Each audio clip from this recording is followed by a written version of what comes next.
I'm John Gray, and this is Win the Day with James Whittaker.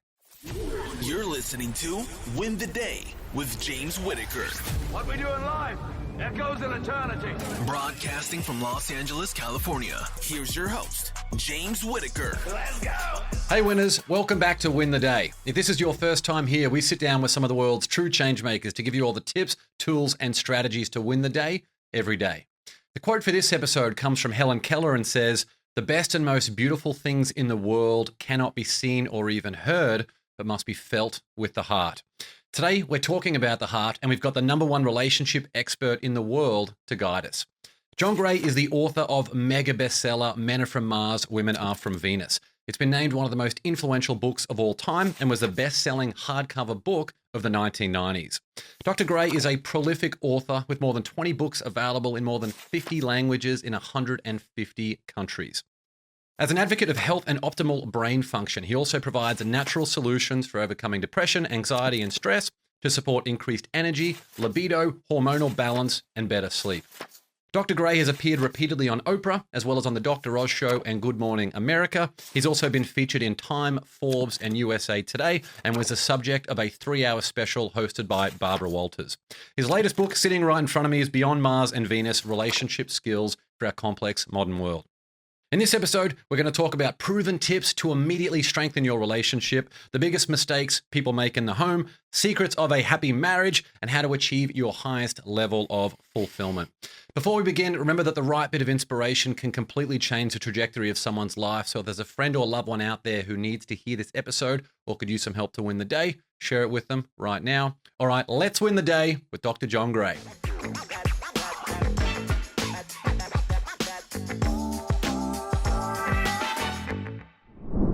John, so great to see you. Thanks for coming on the show. It was a great intro. Thank you so much. Well, congratulations on your enormous body of work. Now, for a little bit of context, John and I met each other about 36 hours ago. We were at an event together. I sat there enraptured right next to you, just listening to some of the things that you were sharing and that I have been implementing in the home to devastating effects. So I really appreciate all of those things. Devastating in a good way? Devastating in a good way, yes, a very good way. Because the things that you're tapping into, and the first question I wanted to ask you, like the time that we spent together, the few hours we had together on Sunday, it made me realize that despite my best efforts and even naivete, I know nothing physiologically about the person that I've committed my life to. So what are the biological differences between us that those in relationships need to know about?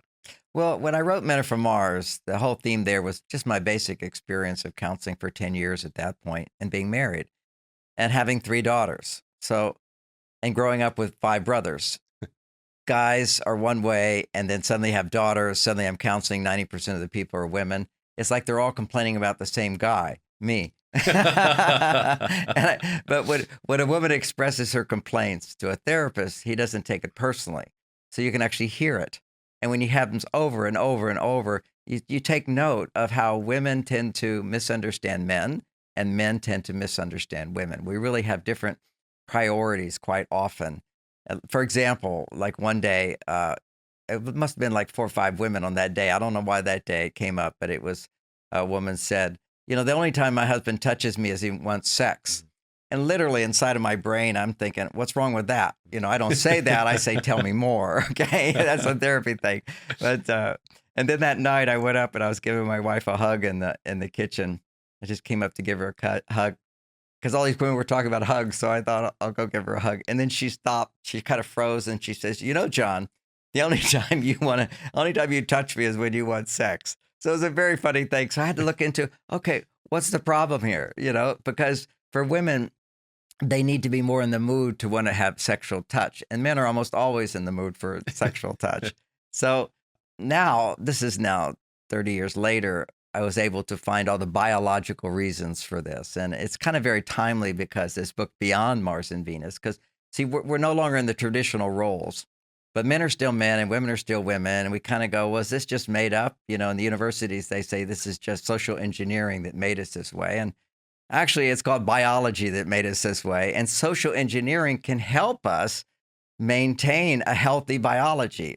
So when the Supreme Court nominee was asked, how do you define a woman? This is really great. She says, you have to talk to a biologist.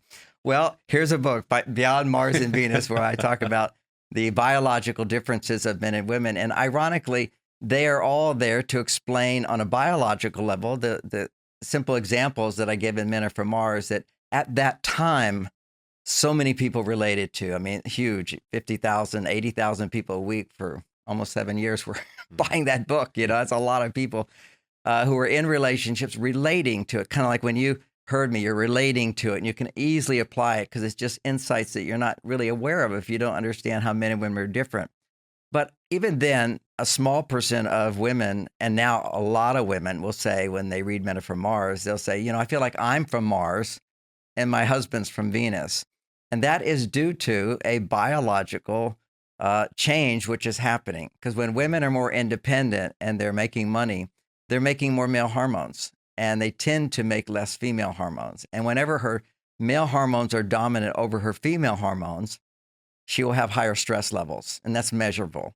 And for men, whenever a man is stressed, he's going to have lower male hormones and higher female hormones. And we'll go into the details of it. But so the thrust of my work now is for many people, when you're no longer doing more traditional roles for man's provider, woman's homemaker, and so forth, now you've got women making more testosterone than they traditionally did and less estrogen, new challenges.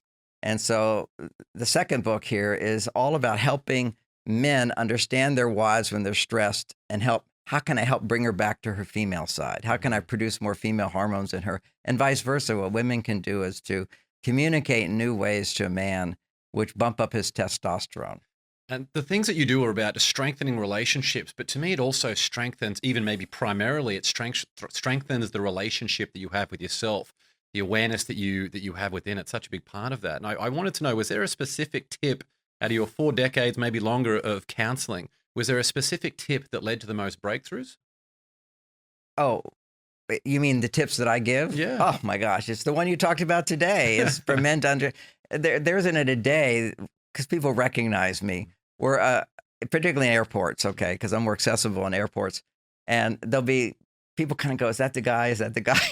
He's the one who wrote the book. You know, the only book they've read in 20 years. But the guy will come up to me. The woman feels like she doesn't want to invade my space. But the guy, you know, he knows I'll love it because he's only going to acknowledge that I helped him. You know, every man wants to feel you're successful.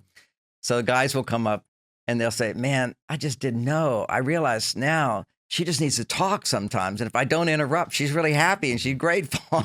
The idea is that men, particularly to make male hormones, which are more important for a man's well-being than a woman's, male hormones get produced when you feel confident in solving problems. So if your wife's talking about problems, a man will want to interrupt and solve the problem. That makes him feel good. But what makes her feel better than just solving problems, although that can feel good for a woman, it's being heard, talking, and having somebody listen. And the striking thing that's kind of shocking for everybody is talking about problems is actually a major estrogen producer. And so just to get a kind of a rough idea where all this comes from, and I even witnessed it when I went down and started living with different primitive tribes that haven't been exposed to our social engineering. And you sort of see a picture emerging of a lot of pregnant women, babies, and women are all kind of tribal and taking care of their children. Men do the jungle work, the dirty, difficult, dangerous stuff, and everybody's rather happy and peaceful. And as long as nobody invades their tribe, you know, but as a group, they're good. And imagine at night, she's getting water from the river and she sees a tiger in the woods. Now she's got a baby, you know, she's very vulnerable. So what's her first reaction? She sees the tiger. She scuttles back very quietly, but she goes back to her home, the hut, and she has to tell somebody. Imagine how much stress she's going to feel in her body if she doesn't tell somebody about it. And she'll tell her husband, he'll get some guys together, and then they'll very quietly go and remove the tiger or do something. So you don't hunt an animal making noise, but if you're a woman and you're in stress, you got to tell somebody. So you verbalize. And there's even biology that supports that, which is under minimal stress, moderate stress, women have 8 times more blood flow to the hippocampus, which is the emotional part of the brain. And men, it stops. We become quiet. We just become thoughtful. We mull it over. What am I going to do? What am I going to do? You have to think in your head where she needs to communicate. Now, that still is in our biology. And so that's why we had this huge industry of counseling. There's more counselors and doctors and nurses. I mean, it's a big industry, and then coaching beyond that. When it comes to counselors and therapists, 90% of the people who go are women. They literally want to pay somebody so they can talk. And most therapists will just ask questions, they're, not giving so much advice. I have to say, I wish they would give more advice after a woman feels heard. Yeah.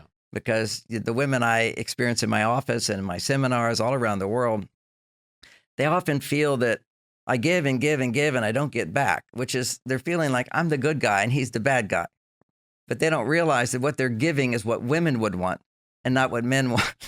and men are over there thinking they're doing everything fine. And they actually have different ways of expressing this. We just don't understand why it's not landing. We're throwing a basketball and it just never hits the hoop. What's going on? Or throw a baseball, how do you throw one that's straight? You need a mentor. You need somebody to teach you, and we need new skills for this. So like you were mentioning, the big breakthrough for so many men, it's like chapter 3 or something too. It's when she's talking, don't interrupt with solutions, but ask more questions. And as a tip for everybody who's listened this far, the questions are, she's talking, you try not to say anything, and then say things like, help me understand that better. And then you say, she's talking, well, tell me more. And you make little noises. I see. Yeah, right. Don't suddenly take it back. And then when it seems like it's done, say what else? Because they're never done right away. Okay, there's a spiral that women go through to great extent with their intimate relationships. And I don't want to imply that she's this way in the work world. In the work world, she's more like a man. She's to the point. Let's use communication to solve problems. But, they're two different worlds, work and intimacy. There's different rules that go with each. And if you're really good in the business world, usually you're not that good at the intimate world. So it's good to have both sides. And I think in communication and relationships more broadly, it's important to think about what is the other person going to want a success rather than making it about you. And when you had said to me 2 days ago that men are more likely to want to just butt in and try and solve the problem, if you had have asked me before that, if you had graded me, I would have graded myself very well at being a really good listener with my wife. And I didn't realize how often I actually tried to butt in and solve the problem. And as you said, she doesn't want me to solve the problem.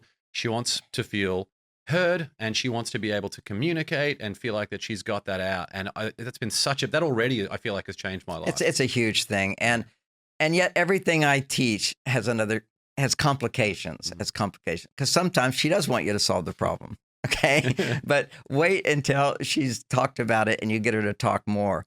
And quite often she's also talking in an intimate relationship about a problem that we need to find a solution for. And she's upset about it. If ever she's upset, that's where you first listen much, much longer, because you have to know that any upset is going to cloud our ability to find harmony together. It will cloud our a woman's ability to appreciate your point of view. You might get a lot of yes, buts.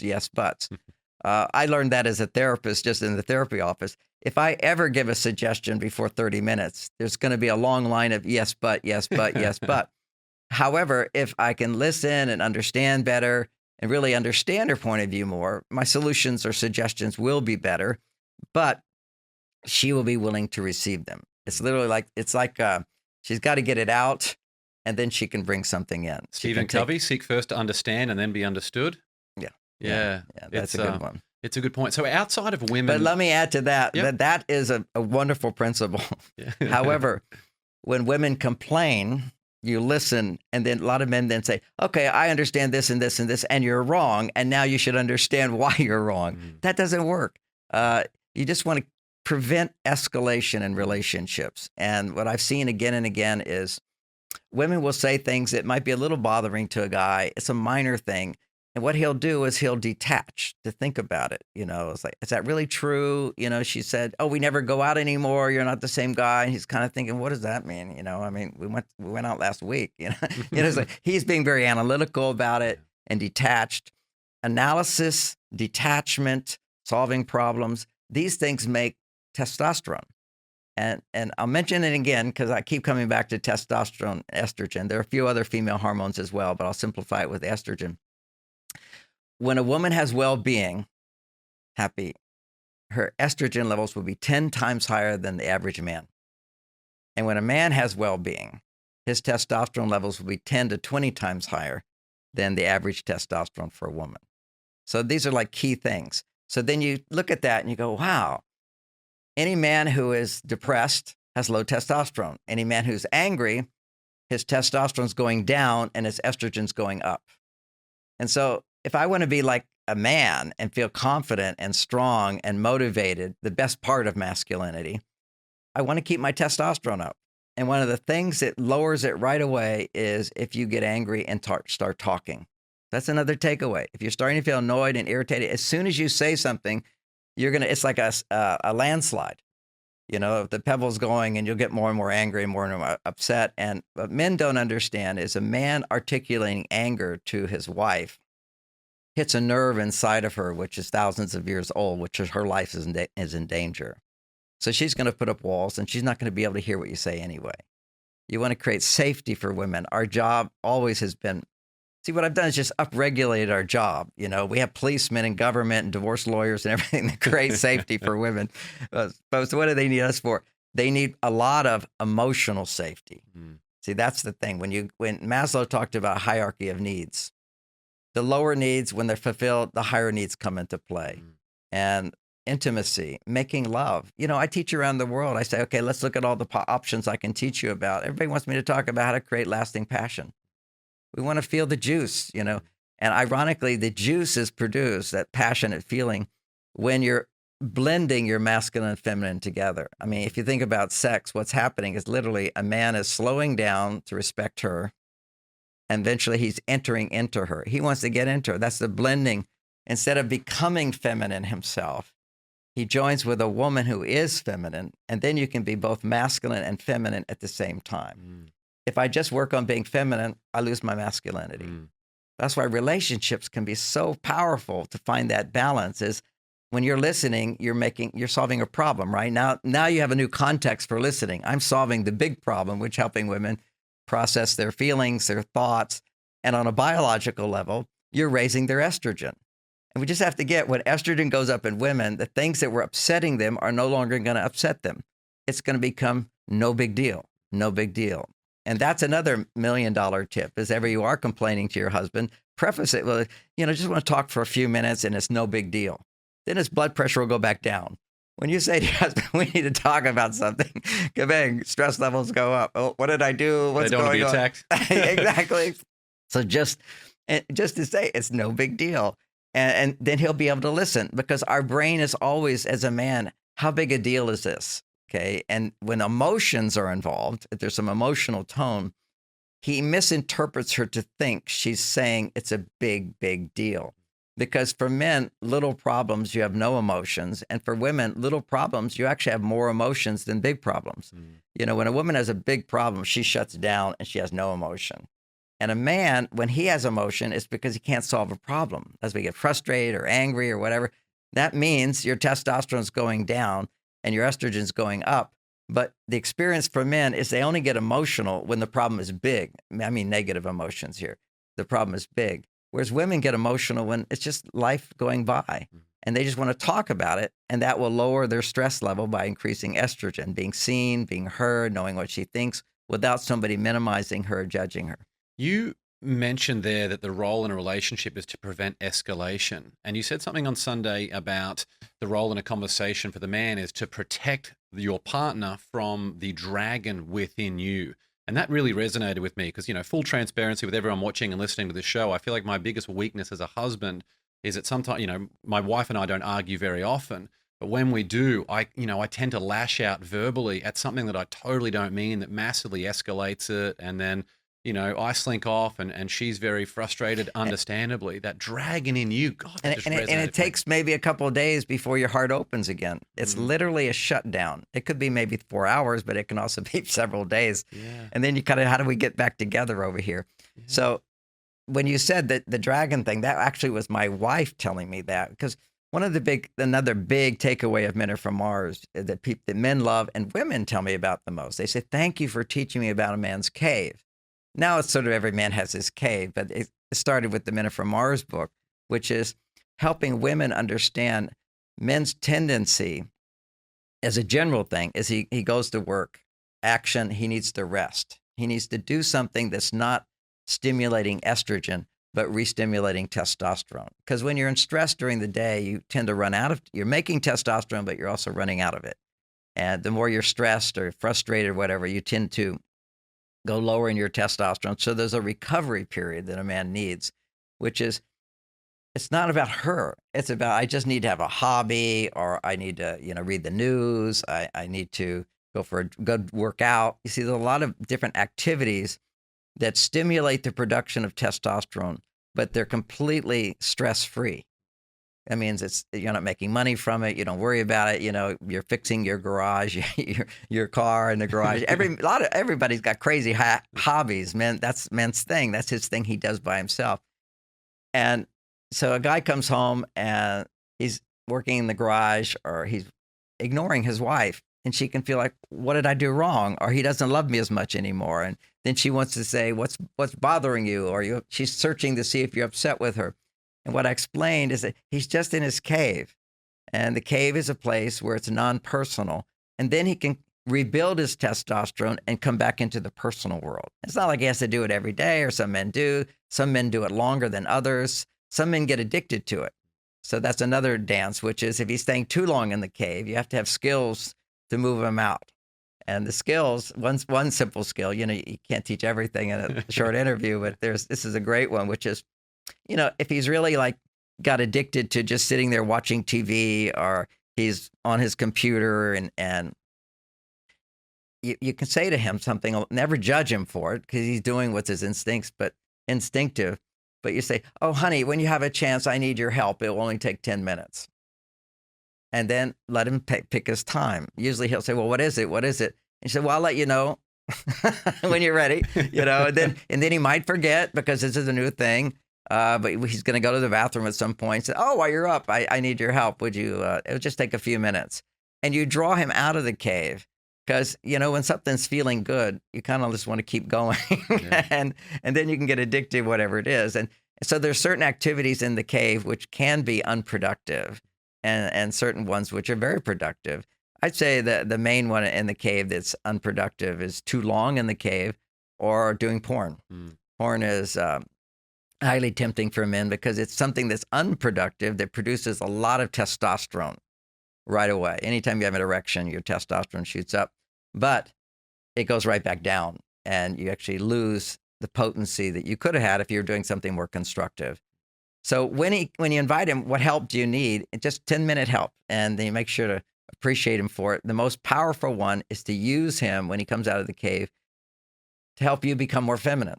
Return to your feminine side. And there's nothing more feminine right now in this age that we live in, is when women are more on their male side. What can bring them back is to talk about the feelings that they experienced through the day that they suppressed. See, when you're on your male side, you can't be in touch so much with your feelings. You're solving problems. But the truth is, every day there's stress. They've measured women's stress levels in the workplace, and they're twice as high as men, and they double again when they come home. Women need to talk about what's going on inside. And what That's I the teach, outlet. It's an outlet. It's an outlet. It's a hormone producer, and it's a connector. See, there's women have many uses for language, and men can use some of them, but one of the uses is like a man, solve problems, gather information to solve problems, talk about this. But another one is just talking about what you feel makes you more connected to your partner. And connection is estrogen producing. And that's the whole point. We don't always not aware of how much we need connection, because we don't need as much estrogen. They need 10 times more than us. And to be romantic, and people want to feel the passion and the romance, they need 20 times more. So we have all these skills in my books of how men can do little things to help raise a woman's estrogen level, so she feels more connection. And she particularly needs it when you're in the cave, because when you're in a cave, you're disconnected. And men need that time. And a lot of men today feel their wives will say, oh, you're spending too much time alone and whatever. And maybe he really is, or maybe he just needs an hour in the cave, which is not too much time. Okay, so it could be half an hour, it could be whatever. But even with that, again, the yes, but with that, it's not like I come home and ignore my wife. No, I'll come home, and the first thing I do is I find her. Yeah. And my kids come at me and say, Daddy, when they were young, The first thing they'll say now, after I taught them this, is, "Where's mom?" Because my first question is, "Where's mom?" She's number one. I go find her, and I give her a good 6-second non-sexual hug. Okay, it takes about 6 seconds, and you can measure the hormone of oxytocin starts to go up, and that then opens the doorway for her estrogen levels to go up. In a sense, estrogen goes up anytime you're feeling I have a need and someone is there to support me. And the unfortunate thing today is that many women are not aware of their need to talk about their feelings. They'll go to a therapist. The ones who do, they realize that once you experience it, then you realize, gee, just talking about it, I'm suddenly in a better mood. And you can multiply that maybe even 10 times in terms of a better mood or a shorter amount of talking if she brings in her emotions. Because, if my wife, many women see the world, experience it quite differently. So if she's complaining and oh, nobody appreciated me today. I did more work and they ignored me and they did this and this. I never experienced that in the workplace. That's not my pet peeve. But for women, it's common. They feel ignored. They feel excluded. They feel not acknowledged. They feel not appreciated. They feel overworked. They feel not seen, heard, So, and so if she's talking about those things, it's kind of like, I don't have that experience of being a woman and being in the workplace, which was built for men and not for women. It's slowly changing. But when she comes back, I can't really fully empathize with that unless, and this is the key, she brings some emotion in it. If she's, oh, so frustrating. Instead of like, nobody appreciates me at work, it's so frustrating. I do this and nobody even notices it. And I'm working really hard. I feel so disappointed. I thought this job was going to be so great, and now nobody's supporting me in this way. And I'm concerned it's going to stay this way forever. And today I said something, I told him, I told so-and-so just a few details about her life. And I was so embarrassed. I thought I should have said it differently later. See, that's vulnerability, revealing these emotions. But you first have to become aware of them because they just they're like right under the surface. But when a woman can reveal emotions, not only does she produce more estrogen, but a man can actually empathize. See, we experience frustration all the time. We experience disappointments and whatever. We don't have the need to talk about it, and therefore we're not even so much conscious of it. But when she's experiencing it, we can relate. We can relate. And the thought that men don't have emotions, some people think that. It's just we don't talk about it. Watch any man watching a football game. It's like, no. Yes. Of course we have emotions.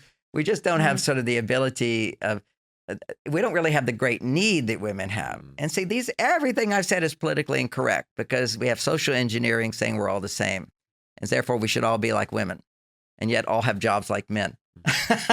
It's like, where are your feelings? So back to what you initially said about the cave and a man de-escalating.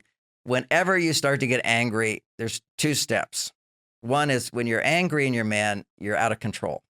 See, like right now, we're having a very peaceful conversation. I know what I'm doing. I'm good at this. You're good at that. But if I wasn't good at this, I'd suddenly have some emotion of fear and whatever.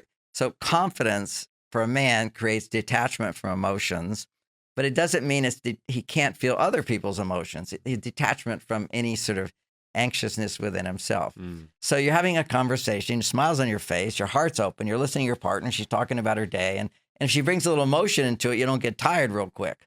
If you can't relate to a woman talking, you just got to go, well, what am I doing here? It just adds to it if women can reveal, because emotions is estrogen.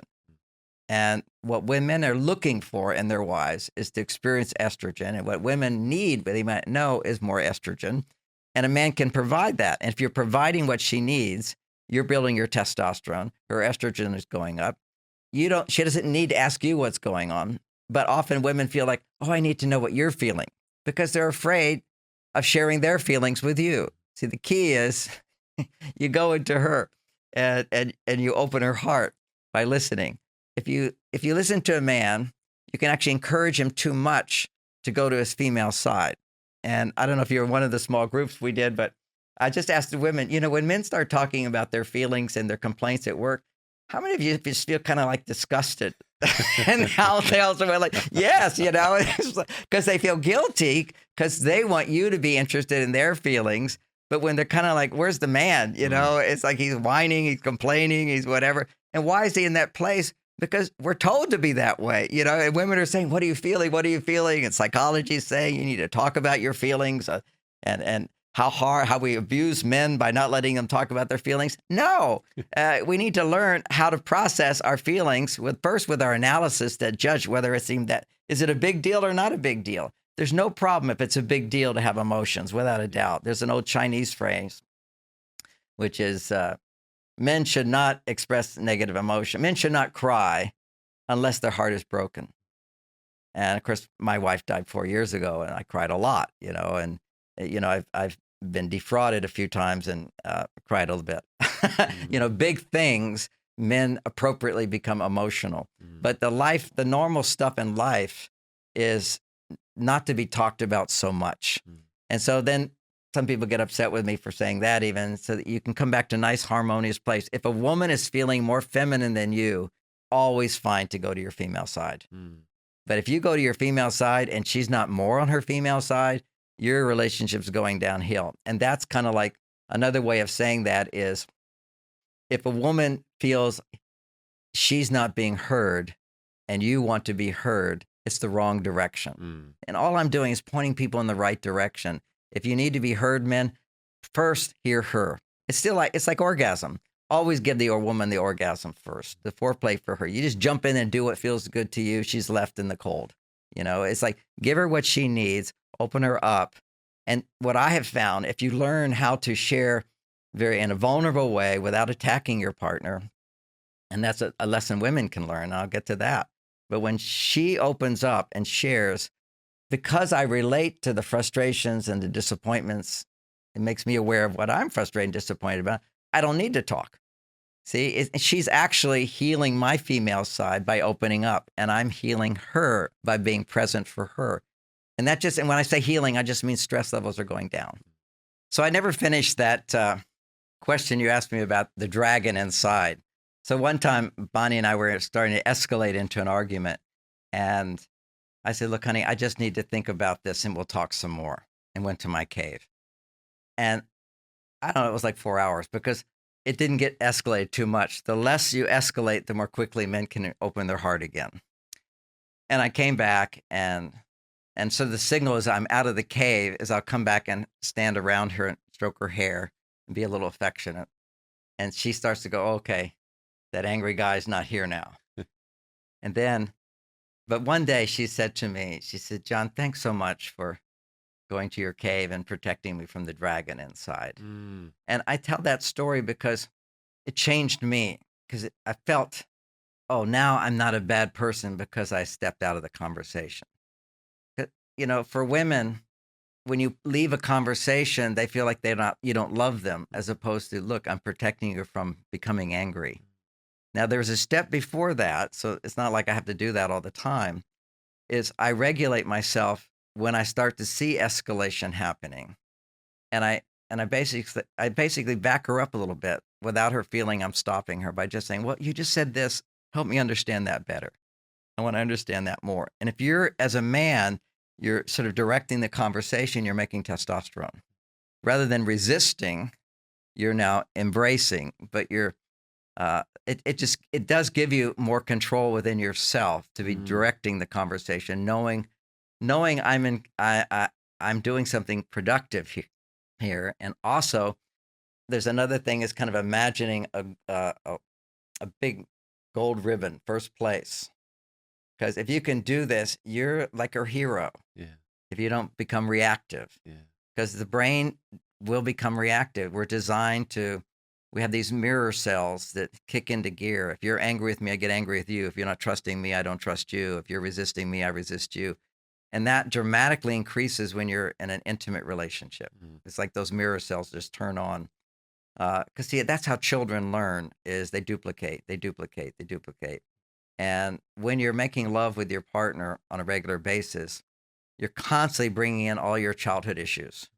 Because see, the only time in life we get naked with somebody who makes us feel really good, not sexually, but naked, is children, and who is more dependent on someone than a child? Well, part of a marriage is we are dependent on our partners for many things, but a healthy relationship, you're not dependent on your partner to be happy. You use your relationship to become happier. That's a healthy place. If you really it's called getting a life, thinking of men, women as dessert. This is like I do all this stuff in my life and I'm happy and fulfilled. I might have children, I have pets, I have my relationship to the earth, I have my work, I have my friends, I have my spirituality, I have my health, I have my education. These are all needs that we have as human beings. But when we get as soon as we touch into sex, it's like the brain goes, "This is it," and we get addicted to that. And anytime you're unhappy, and my perspective is when you're unhappy in a relationship, you're prioritizing your partner more than yourself and your life. Think of him not as the main meal, or think of her not as the main meal. How do relationships and marriages that are devoid of intimacy get things back on track? Is that possible? Oh, absolutely. It happens all the time. I'm even at the airports where people come up to me, and usually when the man comes up and interrupts my space, it's because they were divorced and they got back together.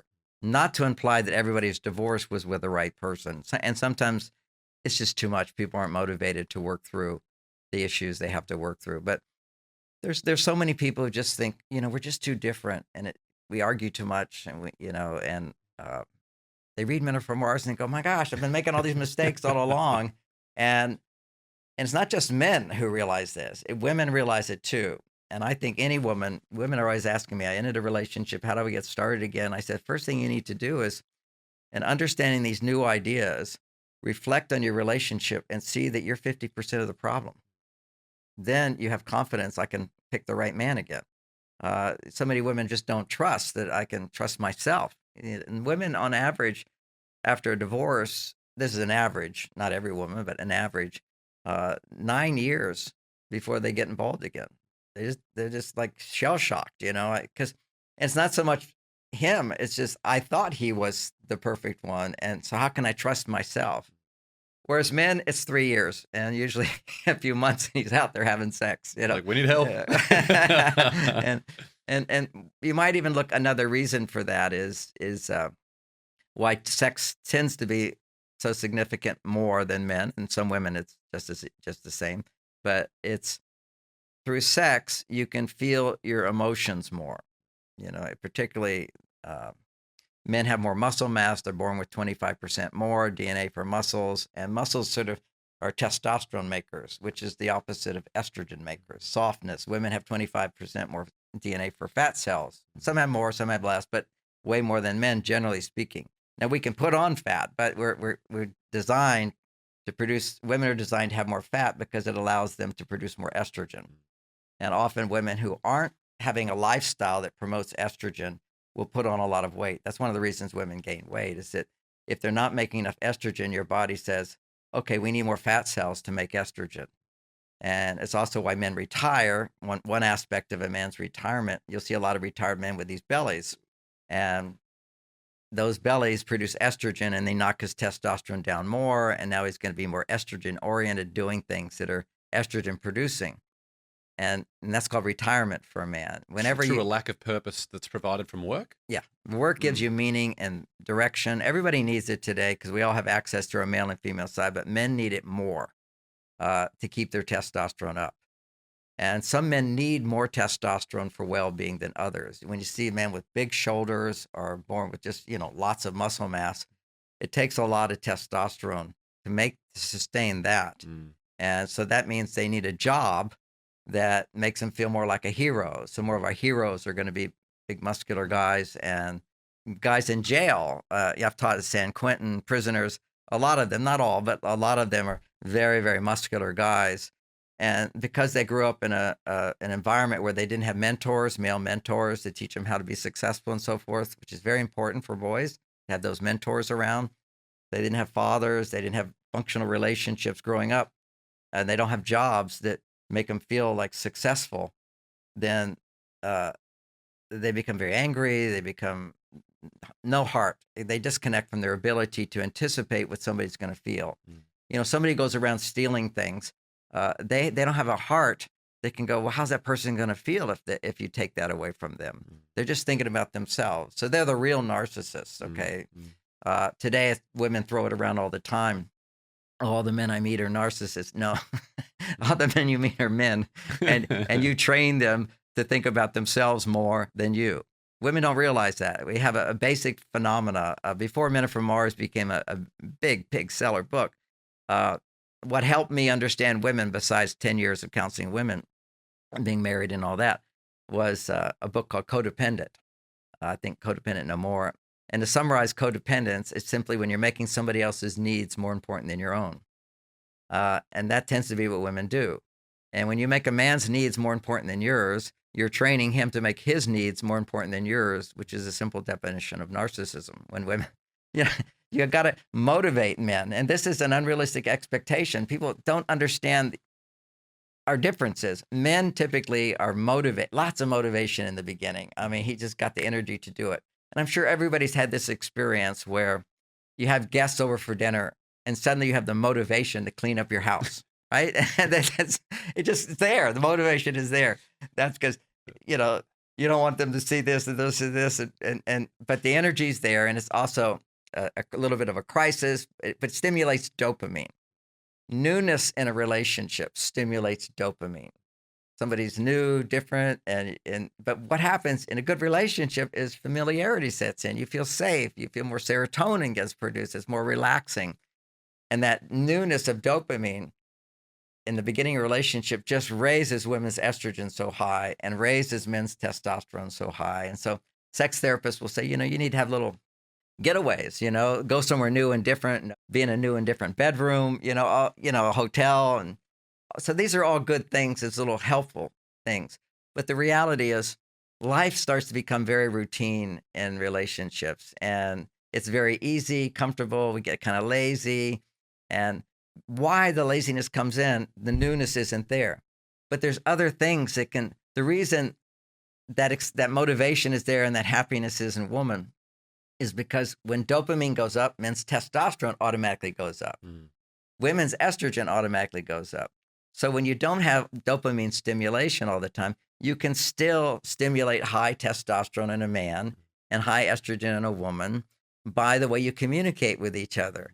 And understanding that polarity, when you're more masculine than her and she's more feminine than you, there's attraction. Women are turned on to you. They want to have sex with you. They can't wait to have sex with you. And what you see in marriages is men are kind of like having to negotiate and beg their wives, and why are we having more sex? And it's a sad story. And she's not a bad person. She's lost interest because she can't feel interest until her estrogen levels hit over 10 times more than his, or sometimes 15 times more. It's got to get up there to that point. And if it's not up, then any kind of sexual thought even is kind of disgusting to her, And that's where the non-sexual touch is important. That's that, and listening to her and planning dates and hearing her. Hearing a woman is the most powerful estrogen stimulator, but non-sexual touch is also really, really good. So here's a little system I've always done, which is I wake up in the morning, I find my wife and I give her a 6-second hug.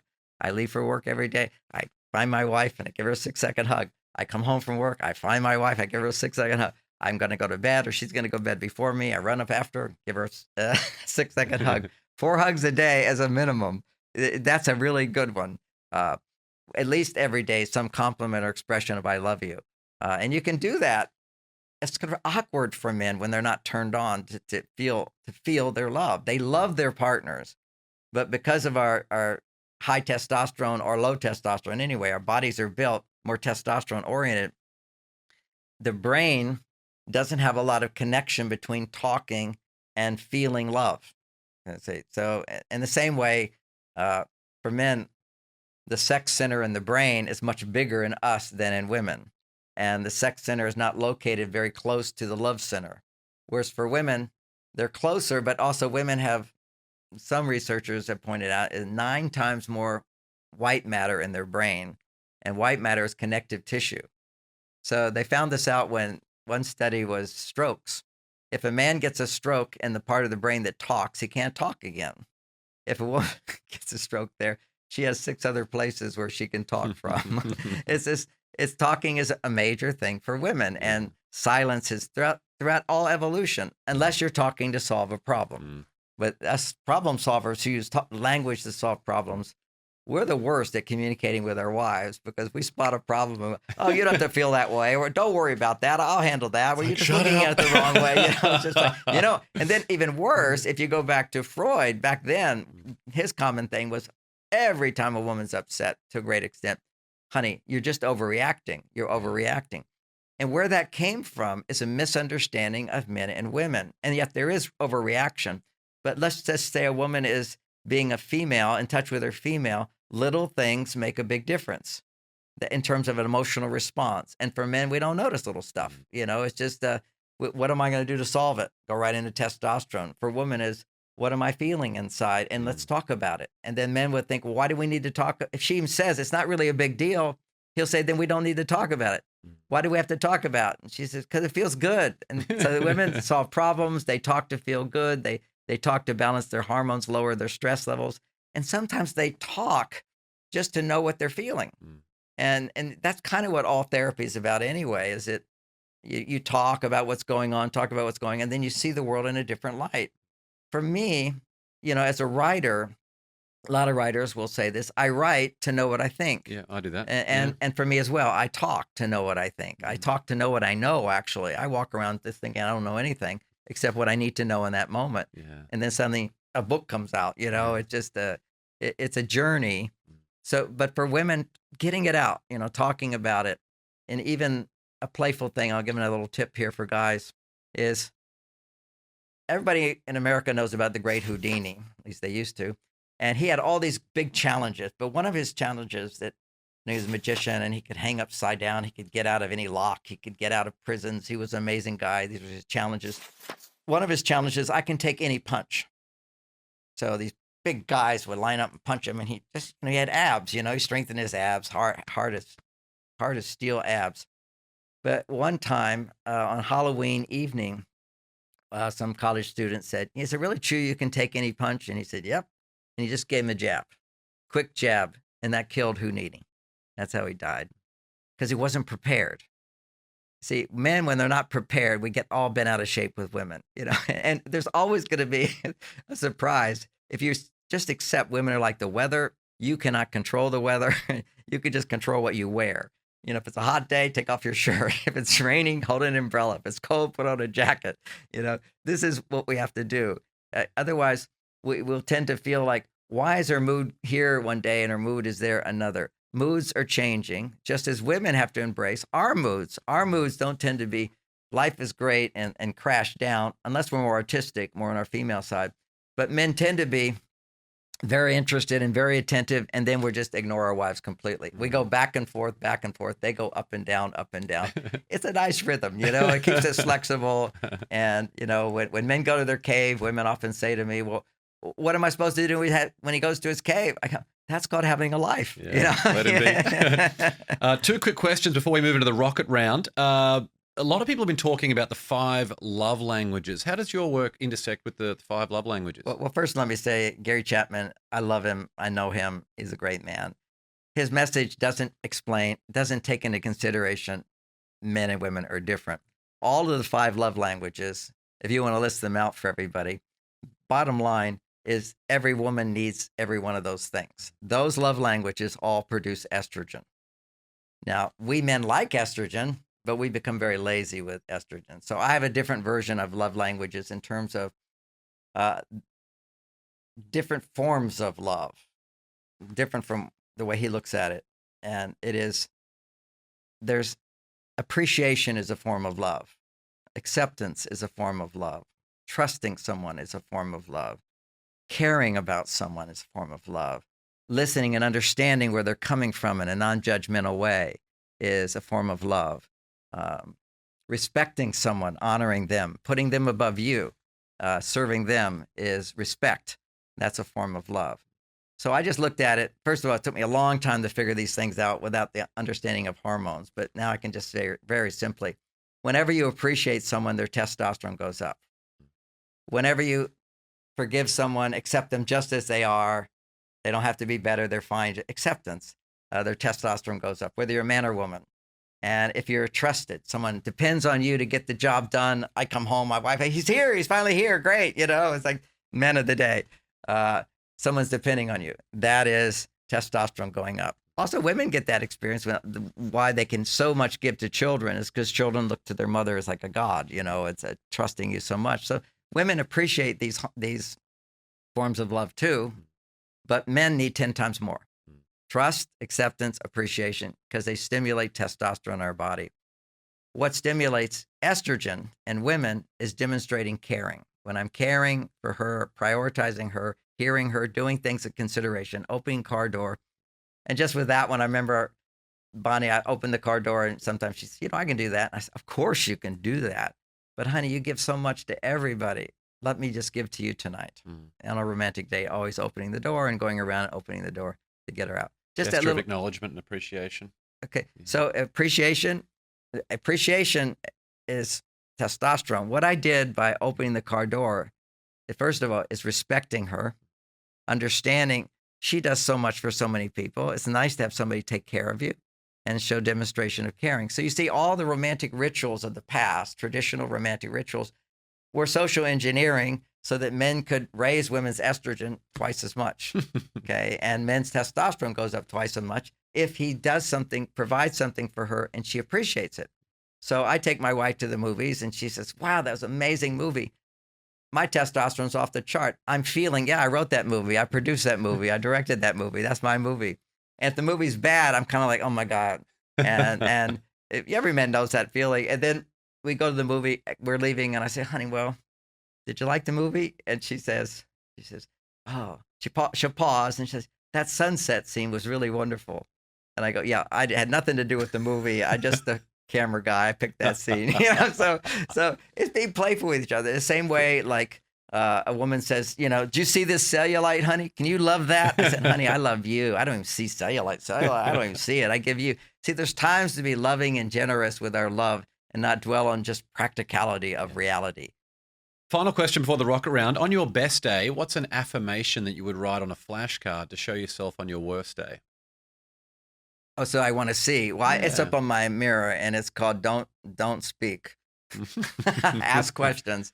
Don't speak. So it just simple, reminds me of that most key thing is don't let it escalate. Don't argue in the whole thing. And you have to make decisions as couples, but you don't have to make them right away. Yeah. First, you can take a long time to understand where she's coming from, and then you feel fully understood.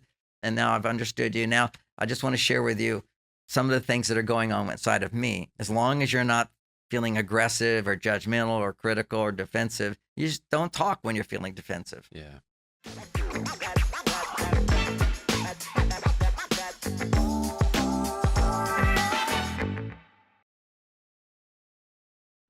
Let's now move into the Win the Day rocket round. 10 questions for some quick answers. Number 1, what quote inspires you the most? Oh, it's from my mother. And it's, you always have what you need. And if you're unhappy, you're looking in the wrong direction. Number 2, morning coffee or evening wine? I don't do either. Number 3, what's one bit of advice you would give your 18-year-old self? Don't masturbate. Number 4, what book do you gift the most? Think and Grow Rich. Number 5, was there a my new book is, my friend Rami wrote that one, which is You Too Can Think and Grow Rich. Yeah. Amazing book. Number 5, was there a vulnerability you once hid within that became your superpower? Well, I was sort of insecure around sex, and now I'm a master. I've written books on it, and I do it for hours. Love it. Number 6, what's one thing you've learned about failure? Failure is painful, and it always leads me in a better direction and teaches me a lesson. Number 7, if you could sit on a park bench and have a conversation with someone alive or dead, who would it be? My wife died 4 years ago.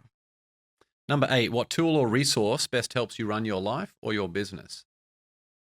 What tool or resource? Oh, resource in myself, it would be meditation. I'm a big meditator, at least 1 to 2 hours a day. A meditation you took us through the other day was incredible. Number 9, share one thing on your bucket list. That I had a hard time with. Yeah. I've been there everywhere, everything. I love every day equal, and I love the opportunity to teach people. Yeah. In my life, I've been validated. Hit to the top of the mountain. I'm just here to be of service. Yeah. And number 10, final question. What's one thing you do to win the day? I'd come back to meditation or making love. Well, there are a bunch of ways to connect with John, and we'll link to all of these in the show notes. You can follow him on Instagram, grab a copy of his latest book, Beyond Mars and Venus, and register for one of his workshops at marsvenus.com. Again, all of that and more will be linked in the show notes. John, thanks so much for coming on the show. Amazing interview. Thanks so much. Thank you so much. Thanks for joining me on another episode of the Win the Day podcast. We want to hear your thoughts on what we covered today, so drop a comment on the YouTube version of this episode with your favorite takeaway, any questions you have, or what actions you'll be taking as a result of what was shared in this episode. And if you found value in the Win the Day podcast, leave a 5-star rating on Spotify and Apple Podcasts. You'll find a link to both of those in the show notes. It'll only take you a few seconds, and more ratings really helps other people discover the show so they can get the mindset upgrade they need, and we can bring more winners into the Win the Day movement. That's all for this episode. Get out there and win the day. Until next time, onwards and upwards, always.